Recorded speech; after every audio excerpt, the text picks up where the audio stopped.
Hey guys, back again with a review on the Nike Vomero 17. The shoe, first of all, I was really looking forward to wearing the shoes. I had put them on my feet. I just tried it on one shoe at like Ross Dress for Less, and I thought this is gonna feel nice. Instantly bought them, and I've been waiting to wear them for quite a while. So today I actually had a chance to give them a shot, and I have to say, like, wow. Okay, the foam is extremely bouncy in the heel. In the forefoot, not so much. You have just kind of like a comfortable set of foam. It's just it's nothing out of the ordinary.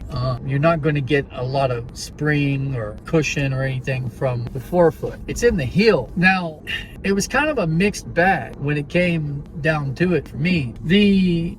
First off, let's talk about the upper. And the upper is like a synthetic weave of some type. There's some other, of course, I think maybe a use of TPU a little bit. For the most part, it's a weave. And I think it's going to be a shoe that is great for, like, you're going out and you're getting wet. It will dry easy. Ventilation should not be a problem in this shoe or anything. It should dry pretty quick. The traction is really good. The fit, I think, almost perfect as far as my natural size 10.5. There was nothing uncomfortable in terms of the fit of the shoe or anything like that. So I did have a little bit of a nitpick with it, and it's really not the shoe's fault at all. Like, I think the shoe suits its purpose well, better than well. It's great at what it does. So if you're just standing around, this is not the shoe for you. In fact, it kind of made standing around just kind of uncomfortable. I was standing around on my feet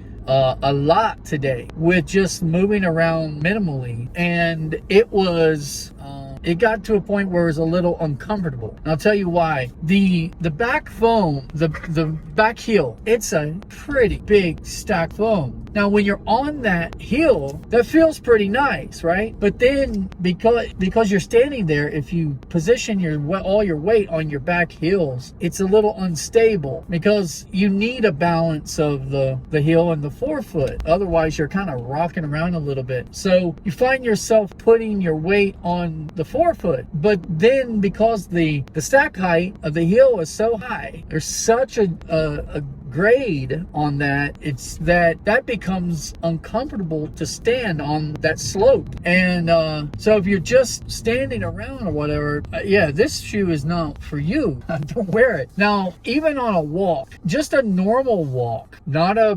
brisk walk or anything, like just a normal stroll, still probably not the shoe. It's not a bad shoe for that. I think you could you could walk in these and it wouldn't be drastically uncomfortable. You're working with nice foams, nice materials. It's a great shoe for a stroll.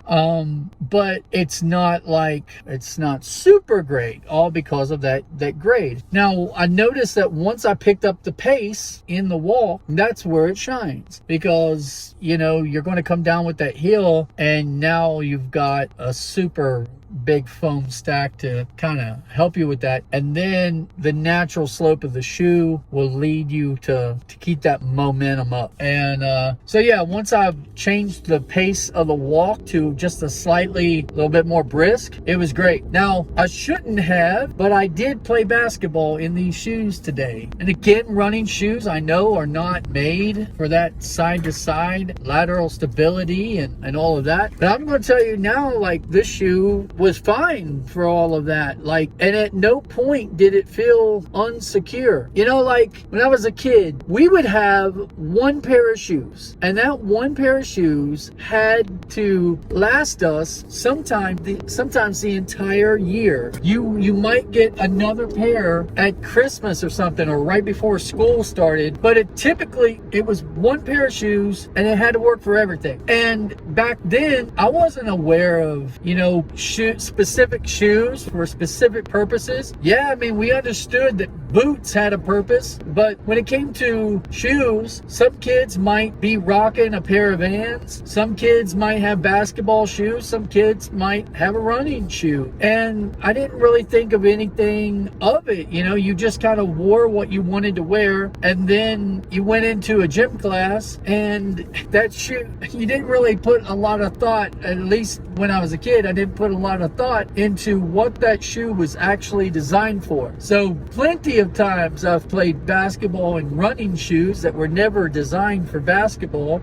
and yet back then I think there was an expectation that shoes should be made to be durable because they knew that kids had to keep them for a year. And now that's changed quite a bit, that expectation for kids. But I think I definitely still see it kind of in the world today. You know, most kids aren't going to have access to a ton of shoes or a ton of different shoes. They're still going to be rocking 1 or 2, maybe 3 pairs of shoes, and that has to last them pretty much for a year or something. And like I was as a kid, you're not putting a lot of thought into what those shoes are designed for.